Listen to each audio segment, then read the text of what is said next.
तो hi everyone, I welcome again all of you in my YouTube channel शिवाय classes. तो देखिए, आज हम स्टार्ट करने जा रहे हैं टेंस का पार्ट 5। 4 पार्ट पढ़ लिए हमने। अब लास्ट पार्ट है हमारा टेंस का आज का, जिसमें हम टेंस के जितने भी टॉपिक है वो सारे पूरे करने का प्रयास करेंगे। तो ये जो टिपिकल रूल्स है करेक्ट फॉर्म के, इसको आप अच्छे से पढ़े, क्योंकि इनमें से ही कंपटीशन एग्जाम्स में क्वेश्चन पूछे जाते हैं। तो स्टार्ट करते हैं आज का टॉपिक। देखिए, टॉपिक है हमारा typical rules to fill correct form of the verb. ये टिपिकल का मतलब क्या होता है? स्पेशल होता है, न कि कठिन। कठिन तो डिफ़िकल्ट होता है। बहुत से स्टूडेंट टिपिकल का मतलब क्या समझते हैं? कठिन। ऐसा नहीं है। टिपिकल का मतलब होता है स्पेशल, विशिष्ट। ठीक, तो देखिए रूल नंबर 1 है हमारा आज का कि अगर सेंटेंस में हमें मॉडल मिल जाए, अगर सेंटेंस में हमें केवल मॉडल मिलता है तो ब्लैंक स्पेस में हम क्या भरेंगे? V first. क्या भरेंगे? V first. और अगर मॉडल के साथ कोई सी भी हेल्पिंग वर्ब हमें सेंटेंस में गिवन है तो हम हमेशा उसमें भरते हैं फिर वर्ब की थर्ड फॉर्म। ठीक, तो देखिए इसके उदाहरण। You should work hard to be selected. तो देखो, ये यहाँ पर मॉडल मिल गया हमें शुड, और इसके साथ कोई भी हेल्पिंग वर्ब नहीं दी गई है, तो it means we have to fill only V first. तो यहाँ पर भर देंगे हम वर्क। ठीक, तो you should work hard to be selected. आपको सेलेक्ट होने के लिए क्या करना चाहिए? हार्ड वर्क करना चाहिए। देखिए, अब इट कैन बी, अब यहाँ पर मॉडल भी है प्लस हेल्पिंग वर्ब भी है। ठीक, तो हेल्पिंग वर्ब हो मॉडल के साथ तो हम हमेशा क्या भरते हैं? वर्ब की थर्ड फॉर्म। तो यहाँ पर आ जाएगा solved. It can be solved, इसे हल किया जा सकता है। दूसरा उदाहरण है इसी का, this lesson could have been. अब देखो, मॉडल में पैसिव वॉइस भी होते हैं, आपको पता है।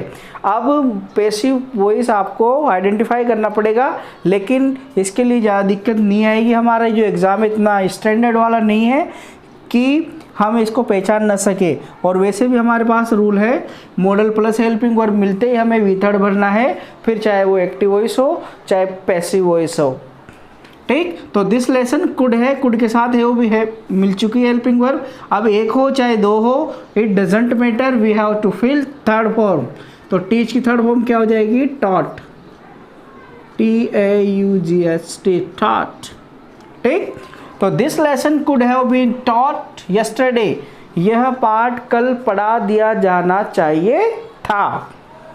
नेक्स्ट है यू मस्ट हैव। देखो, मॉडल है प्लस हेल्पिंग वर्ब है, तो मॉडल प्लस हेल्पिंग वर्ब हमें सेंटेंस में मिलती है तो हम वी थर्ड भरते हैं। ठीक, तो यू मस्ट हैव, डू की third form done.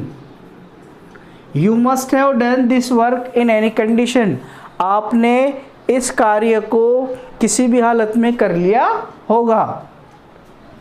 Next and last example है इस रूल का हमारे पास, इट माइट। अब देखो, माइट आ गया, मॉडल है, मॉडल के साथ कोई भी हेल्पिंग वर्ब नहीं, तो फर्स्ट फॉर्म ही भरेंगे। तो मॉडल बी की बी ही होती है। It might be rain today. आज बरसात हो सकती है। बी की फर्स्ट फॉर्म वैसे इज़ार एम होती है ना, और सेकंड फॉर्म होती है वॉज वर, और थर्ड होती है बीन। ठीक, चलो दूसरा नियम है हमारे पास। देखो, सेकंड रूल क्या कह रहा है? अगर मान लो हमारे पास क्या आ जाए सेंटेंस में टू, और टू के बाद क्या मिल जाए हमें? Blank space. क्या मिले? ब्लैंक स्पेस मिले, तो हम क्या भरते हैं फिर उसमें? हमेशा वी फर्स्ट फिल करते हैं। तो सेंटेंस को जब भी आप रीड आउट करो इस वाले टॉपिक से क्वेश्चन वाले में, तो आपको क्या करना है? अगर मिल जाए टू प्लस ब्लैंक स्पेस तो हमें वी फर्स्ट भरनी है। तो she does not want to आ गया, टू के बाद स्पेस है, वी फर्स्ट आ जाएगी। मीट, तो she does not want to meet you now. अब वो आपसे मिलना नहीं चाहती है। नेक्स्ट वन एग्जाम्पल है रोहन हैड टू, फिर आ गया टू। अब इधर चाहे हेल्पिंग वर्ब हो तो बढ़िया, मेन वर्ब हो तो बढ़िया, इट डजेंट मैटर। हमें केवल ये देखना है टू के बाद ब्लैंक स्पेस है या नहीं है, तो हम क्या भर देंगे इसमें, सेंड। ठीक, Mohan had to send this letter yesterday, तो उसे कल ये लेटर भेजना था।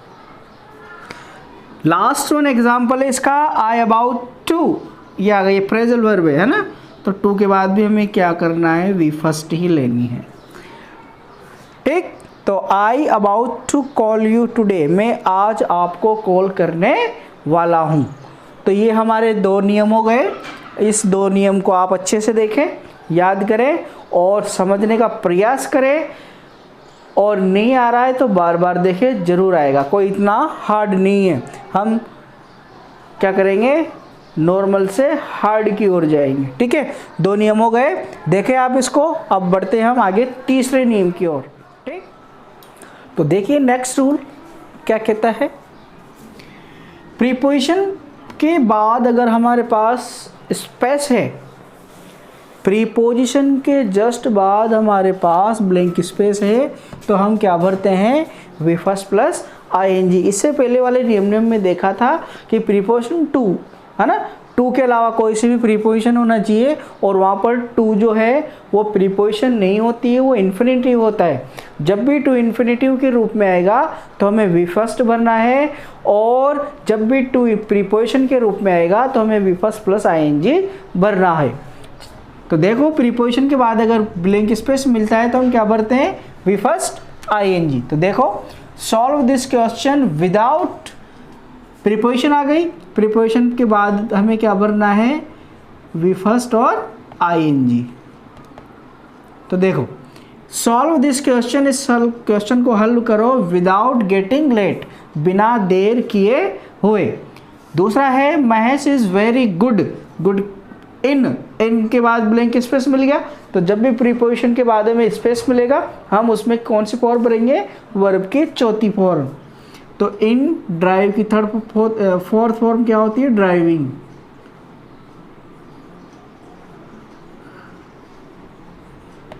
ड्राइविंग, तो Mahesh is very good in driving a car, car की ड्राइविंग में बहुत अच्छा है, अर्थात वो कार बहुत अच्छे तरीके से ड्राइव करता है। नेक्स्ट रूल है हमारे पास, अगर मान लो शुरू में ही स्पेस हो, सेंटेंस के स्टार्ट में ही हमारे पास ब्लैंक स्पेस हो और उसके बाद हेल्पिंग वर्ब हो, तो अब भी हम क्या भरते हैं, ब्लैंक स्पेस में वर्ब की फोर्थ फॉर्म ही भरते हैं। वी फर्स्ट प्लस आईएनजी कौन सी फॉर्म कहलाती है, वर्ब की चौथी फॉर्म।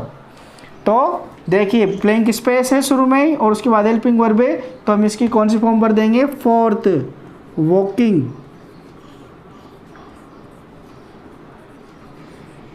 ठीक, इसी के बाद इसमें भी सेम कंडीशन है, टॉक की फोर्थ फॉर्म क्या हो जाएगी, टॉकिंग। ये हो गया। ठीक, तो walking is good for health, सेहत के लिए घूमना या टहलना अच्छा है। Talking is not good in the class, class में बातें करना अच्छी बात नहीं है या अच्छा नहीं है। रूल नंबर नेक्स्ट है हमारे पास 4 के बाद 5।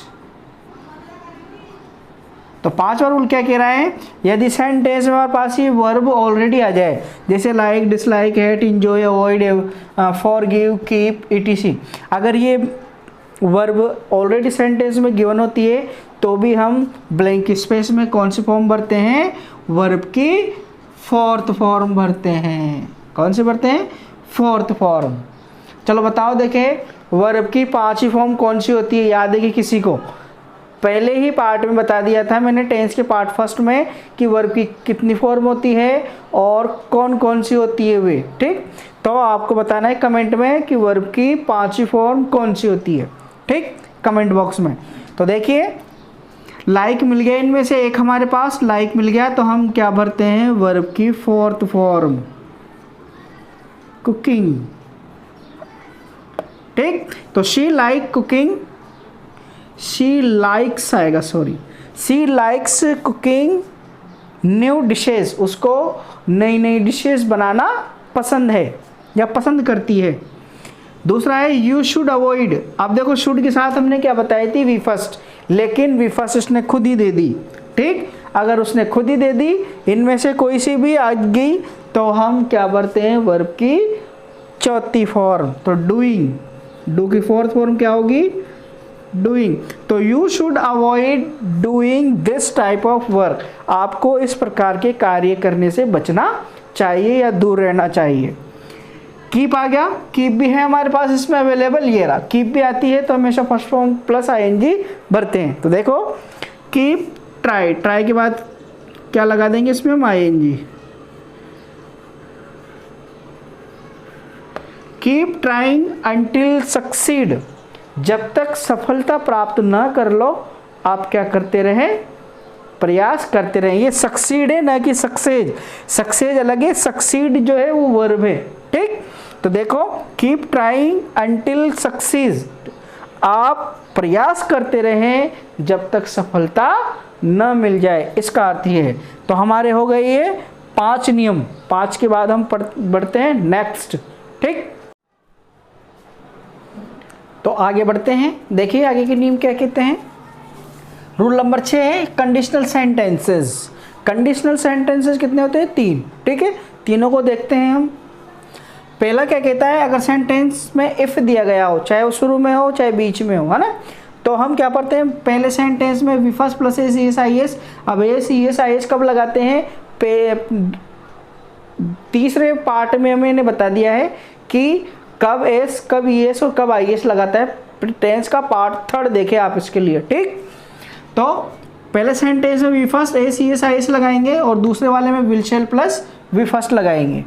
और अगर इफ वाले में, पहले वाले में वी सेकंड, दूसरे वाले में वुड प्लस वी फर्स्ट। और इफ की तीसरी कंडीशन है, पहले वाले में हेड प्लस वी थर्ड और दूसरे वाले में would have plus V third. अब समस्या यह है कि हम पहचानेंगे कैसे कि कंडीशनल सेंटेंस की कंडीशन कौन सी वाली सेंटेंस की है, फर्स्ट की है, सेकंड की है, थर्ड की है। तो it is very easy to identify the condition of conditional sentence. वो कैसे, देखो इसमें 2 कंडीशंस है, ये है और ये है। तो वो दोनों में से एक वो जरूर भर के देगा। तो हम अगर विल शैल वी फर्स्ट मिले या ये मिले तो हम पहचान जाएंगे कि फर्स्ट कंडीशन है, क्योंकि फर्स्ट कंडीशन में देखो फर्स्ट फॉर्म आ रही है। ठीक है, फर्स्ट कंडीशन में फर्स्ट फॉर्म आएगी और सेकंड कंडीशन में सेकंड फॉर्म आएगी। देख लो, तो फर्स्ट और सेकंड कंडीशन, अब वो सेकंड कंडीशन में इसी से पार नहीं पड़ेगी, हमें ये भी याद रखना है। अगर मान लो वुड प्लस वी फर्स्ट आ रही है तो भी वो कौन सी कंडीशन होगी, सेकंड कंडीशन, और वी सेकंड तो हम वैसे ही पहचान लेंगे कि सेकंड कंडीशन है। ठीक, और थर्ड कंडीशन में थर्ड फॉर्म आएगी। देख लो यहाँ पर भी थर्ड फॉर्म है और यहाँ पर भी थर्ड फॉर्म है। तो आप इसका ऐसा लॉजिक लगाए कि कंडीशन जो है, इफ कंडीशनल सेंटेंस है इफ वाले, उसको हम कैसे आइडेंटिफाई करें कि वो फर्स्ट कंडीशन है, सेकंड है या थर्ड है। फर्स्ट कंडीशन में फर्स्ट फॉर्म, सेकंड में सेकंड फॉर्म और थर्ड में थर्ड फॉर्म। ठीक है, तो देखते हैं हम इसको। अब if you have, first one example है इसका, if you have any trouble, अगर आपको कोई समस्या हो, यू कॉल मी। तो हमें कैसे पता चला है कि फर्स्ट कंडीशन है कि फर्स्ट फॉर्म आ गई। ठीक, फर्स्ट फॉर्म आ गई तो एक तरफ क्या भरते हैं अपन, will shall plus V first. तो यू के साथ क्या आएगा, will call. If you have any trouble, अगर आपको कोई समस्या हो तो यू विल कॉल मी, आप मुझे कॉल करें। सेकंड एग्जांपल है इफ़ शी, इसमें ब्रैकेट पे लिख लो वर्ब कम। ठीक, इफ़ शी कम। अब ये देखो पहली वाला स्पेस दे दिया, स्पेस वो एक तरफ कोई सा भी दे सकता है, या तो इधर वाला सेंटेंस खाली छोड़ देगा या इधर वाला ब्लैंक स्पेस खाली छोड़ देगा, दोनों में से कोई सा भी। आपको केवल ये कंडीशन से याद रखनी है और फिर इजीली आप इसको फिलअप कर लोगे। तो पहले इधर का खाली छोड़ा इसने, अब इधर का खाली छोड़ा, इसलिए दोनों एग्जाम्पल ले लिए मैंने। तो if she come to you, अगर वो आपके पास आती है तो you will tell me at once, तो आप मुझे तुरंत बताना। तो विल प्लस वी फर्स्ट इधर आ गए तो इधर क्या आएगी, V first plus A C S I S. तो ये कम और कम में क्या लगा देंगे हम, एस। अब ये एस किसे लग रहा है, कौन सा नियम कह रहा है, इसके लिए कौन सा पार्ट देखना पड़ेगा आपको, टेंस का पार्ट 3 देखो। ठीक, कंडीशन सेकंड क्या कह रही है, एक तरफ सेकंड फॉर्म और एक तरफ वुड प्लस वी फर्स्ट। तो देखो जब भी इफ कंडीशनल हो और सेंटेंस में बी दे रखा हो, सब्जेक्ट कोई सा भी हो, हम हमेशा वर ही भरेंगे। उसमें क्या भरेंगे, हम हमेशा वर ही भरेंगे, चाहे सब्जेक्ट सिंगुलर हो तो बढ़िया, प्लूरल हो तो बढ़िया। ये इमेजिनरी कंडीशंस हैं, काल्पनिक स्थिति है, काल्पनिक स्थिति में हम हमेशा वर्ब की सेकंड फॉर्म भरते हैं, वो भी बी वाली, और वो भी कौन सी, वर वाली। तो इफ शी वर आएगा यहाँ पर, ठीक। तो ये याद रखना, ये अक्सर एग्जाम में पूछे जाते हैं ऐसे वाले क्वेश्चन, क्योंकि सेंटेंस जो होते हैं वो बच्चे पहचान कर भी इसमें वॉज भर देते हैं, जो कि गलत है। इमेजिनरी कंडीशन में वॉज कभी भी नहीं आता। तो if she were your friend, अगर वह आपका मित्र होता, he would meet you daily, तो आपसे डेली मिलता। अर्थ भी याद रखना इसके कैसे निकलते हैं। दूसरा है इफ रवि वर, देखो इसने इधर का, अब इस बार इधर का भर दिया। If Ravi a rich person, अगर वो एक धनी व्यक्ति होता तो ही, अब इधर क्या भरेंगे अपन, would plus V first second वाली कंडीशन में, ये ठीक। तो देखो वुड और हेल्प, तो क्या हो गया, अगर रवि एक धनी पर्सन होता तो वो प्रत्येक गरीब की मदद करता, जहां तक पॉसिबल होता। थर्ड कंडीशन है had plus V third first में, और सेकंड में would have plus V third. First one example देखो, if the son had done this work, अगर पुत्र ने, लड़के ने, बेटे ने यह कार्य कर लिया होता, तो द फादर सेकंड में क्या बनेंगे, would have plus V third, ये वुड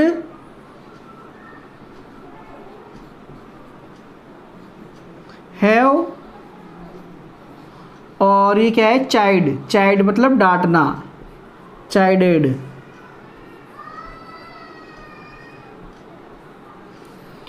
तो पिताजी ने उसे नहीं डांटा होता। ये ध्यान रखना, ये ब्लैंक स्पेस जो नोट आ रहा है, नोट के पहले एक ही हेल्पिंग वर्ब आएगी, दूसरी हेल्पिंग वर्ब बाद में आएगी। ऐसे मत कर देना इधर वुड हैव भर दो और उधर चाइल्डेड भर दो, ऐसा नहीं करना है।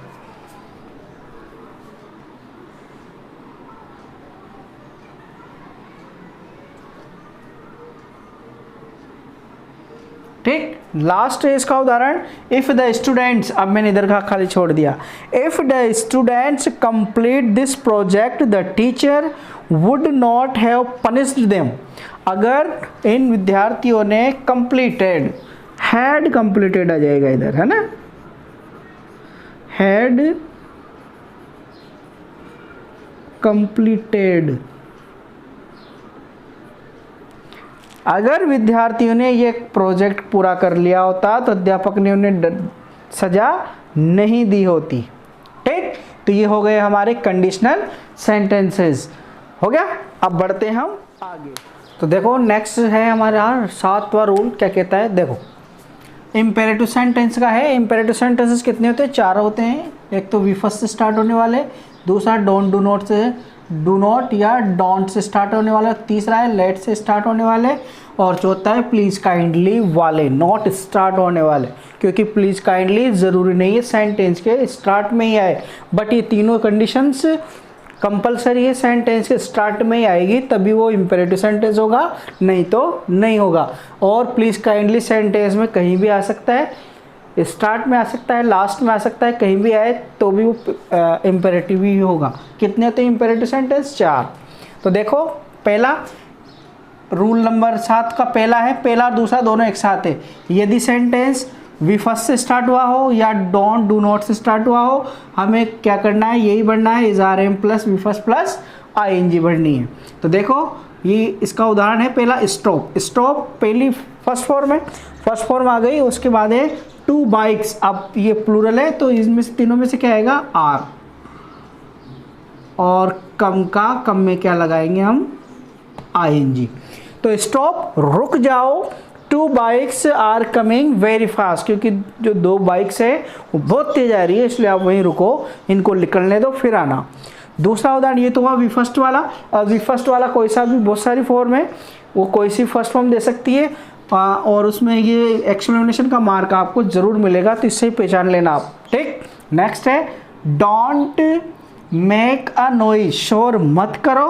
वी रीड, अब वी के साथ भी क्या आएगा, आर, और रीड में क्या लगाएंगे, ING। तो शोर मत करो, हम पढ़ रहे हैं। तीसरा सेंटेंस है लेट। लेट जब भी आएगा सेंटेंस के स्टार्ट में, what am I saying, listen carefully, कि सेंटेंस के स्टार्ट में ही आना चाहिए लेट, तभी वो इंपेरेटिव होगा। और अगर सेंटेंस के स्टार्ट में लेट नहीं आता है तो फिर वो कोई सा भी टेंस हो सकता है इंपेरेटिव के अलावा। तो लेट वी फर्स्ट आ गया। अब देखो, लेट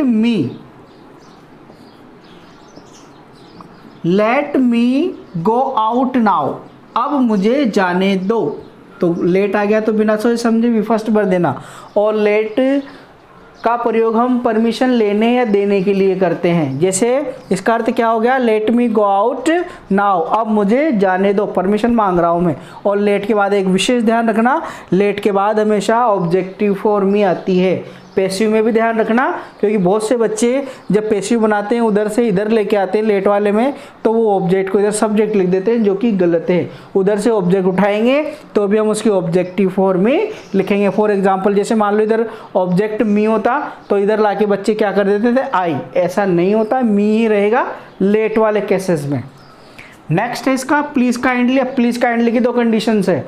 अगर प्लीज काइंडली के साथ आपको ब्रैकेट में नॉट प्लस वी फर्स्ट भी मिलता है तो हम क्या भरेंगे उसमें, do not plus V first. ध्यान रखना, बार बार रिपीट करके देखो, समझ में आ जाएगा।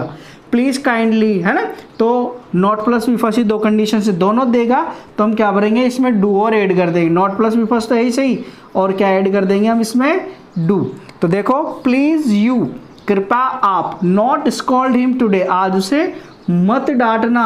नोट ये दूसरी और पहली, तो क्या भरेंगे हम, डू नॉट और ये स्कॉल्ड। ठीक, अब इसकी दूसरी कंडीशन है, ये फोर्थ वाला जो प्लीज काइंडली, इसकी पहली कंडीशन ये रही, दूसरी ये रही। अगर मान लो केवल प्लीज काइंडली दे और ये चीज़ नहीं दे तो हम क्या भरते हैं, फिर केवल वी फर्स्ट ही भरते हैं। ठीक, देखो जैसे प्लीज हेल्प मी, कृपया आप मेरी मदद करें, तो इसमें ये वाली कंडीशंस नहीं है तो हम डायरेक्ट वी फर्स्ट भर देंगे, हेल्प। ओके, इसी प्रकार से kindly give us good marks this time, इस बार आप हमें अच्छे मार्क्स दे, कृपा। अब देखो इसमें दूसरी कंडीशन नहीं है तो हम पहली ही कंडीशन है तो हम क्या भर देंगे, फर्स्ट फॉर्म। तो इस प्रकार से हमारा ये जो इम्पेरेटिव सेंटेंसेस है इसका भी पार्ट पूरा हो गया। इसको देखना, इससे रिलेटेड क्वेश्चन जरूर आता है एग्जाम में। नेक्स्ट है हमारा, देखें रूल नंबर 8, वुड रेदर और हैड बेटर, ये दोनों मोस्ट इंपॉर्टेंट वर्ड्स हैं, फ्रेज हैं, जो सेंटेंस में अक्सर आ जाया करते हैं एग्जाम में। तो अगर ये दोनों वर्ड्स आपको एग्जाम में मिल जाए इसकी सेंटेंस में तो बिना सोचे समझे आप क्या भर दोगे, वी फर्स्ट। देखो एग्जाम्पल, यू वुड रेदर मिल गया। अब ये वुड मॉडल पे मत चले जाना आप, ये मॉडल नहीं है, फ्रेज है पूरा एक। देखो वुड अकेला नहीं है, वुड के साथ रेदर भी है, तो वुड रेदर मिल गया। हमें बिना सोचे समझे क्या भरना है, वी फर्स्ट, बस स्टडी। ठीक, इसके बाद फिर है next one, the teacher had better, ये मिल गया had better. Had better, would rather अभी के भी याद हो गए होंगे आपको, अच्छे से माइंड में फीड कर लेना। जब भी ये दो वर्ड्स फ्रेज आएंगे तो हम ब्लैंक स्पेस में हमेशा बिना सोचे समझे वी फर्स्ट ही फिल करेंगे। ये हो गया है वुड रेदर और हैड बेटर। नेक्स्ट है हमारा यूनिवर्सल ट्रूथ, सार्वभौमिक सत्य। अगर सार्वभौमिक सत्य भी मिलता है हमें तो हम ब्लैंक स्पेस में क्या भरते हैं, V first ACS IAS। ACS IAS कौन से नियम के अनुसार लगाते हैं, टेंस का पार्ट 3 देखे, वहाँ समझ में आ जाएगा। तो दी अर्थ मूव्स अराउंड द सन, तो ये जो सेंटेंस है आपको पढ़ना पड़ेगा, उसको माइंड यूज करना पड़ेगा कि इसमें यूनिवर्सल ट्रूथ है या नहीं। इसके लिए आपको प्रैक्टिस दर प्रैक्टिस करनी पड़ेगी, तभी समझ में आएगा आपको। ठीक, ऐसे कार्य जो टाले नहीं जा सकते यूनिवर्सल ट्रूथ होते हैं, इसको टाल नहीं सकते हम। देखो, the earth moves around the sun, तो आप पता लगाना कि कोई कार्य ऐसा तो नहीं आया सेंटेंस में जिसको हम चेंज कर सकते हैं या टाल सकते हैं। अगर वो चेंज नहीं हो सकता, टाल नहीं सकते, तो यूनिवर्सल ट्रूथ हो जाएगा, है ना। और यूनिवर्सल ट्रूथ होगा तो क्या भरेंगे, वी फर्स्ट ACS IAS। तो द अर्थ मूव्स, अब इसमें एस क्यों लगा, एस क्यों नहीं लगा, एस क्यों नहीं लगा, क्या देखना पड़ेगा, टेंस का पार्ट थर्ड, ठीक। पहला ही नियम है उसमें कि एस एस आई एस कब कैसे लगाते हैं। दूसरा है द सन सेट्स, अस्त होता है किधर, वेस्ट में, चेंज कर सकते हो क्या आप, this can not be changed. Next है हमारा रूल नंबर 10 साइंटिफिक फैक्ट, जो वैज्ञानिक तथ्य हैं वो भी हमारे प्रेजेंट इंडेफिनिट में होते हैं, उसमें भी according to the subject V first S S I S fill up करते हैं। तो देखो वाटर जो है बॉइल्स एट 100 डिग्री, जब भी हम पानी को गर्म करते हैं तो उसका टेम्परेचर जब 100 डिग्री हो जाता है तो वो क्या करने लग जाता है, बॉइल्स, उबलने लग जाता है, ठीक। वाटर फ्रीज एट 0 डिग्री, जब वो 0 डिग्री टेम्परेचर पे चल जाता है तो जम जाता है, फ्रीजेज। अच्छा एक क्वेश्चन है मेरे पास, हमारे पास जो फ्रीज होता है घर में उसकी स्पेलिंग क्या होती है, फ्रीज जो घर में होता है हमारे पानी ठंडा रखने के लिए, सब्जी फल फ्रूट्स को रखने के लिए फ्रेश, उस फ्रिज की स्पेलिंग क्या होती है, कमेंट बॉक्स में बताएं मेरे को। देखिए किस किस को फ्रिज की स्पेलिंग आती है। I am asking the spelling of fridge not refrigerator, बहुत से बच्चे रेफ्रिजरेटर बता देते हैं, तो वो नहीं बताना है आपको, फ्रिज की स्पेलिंग बतानी है। वो नाउन है, ये वाला फ्रिज नहीं है, ये तो वर्ब है, वो नाउन है, ठीक।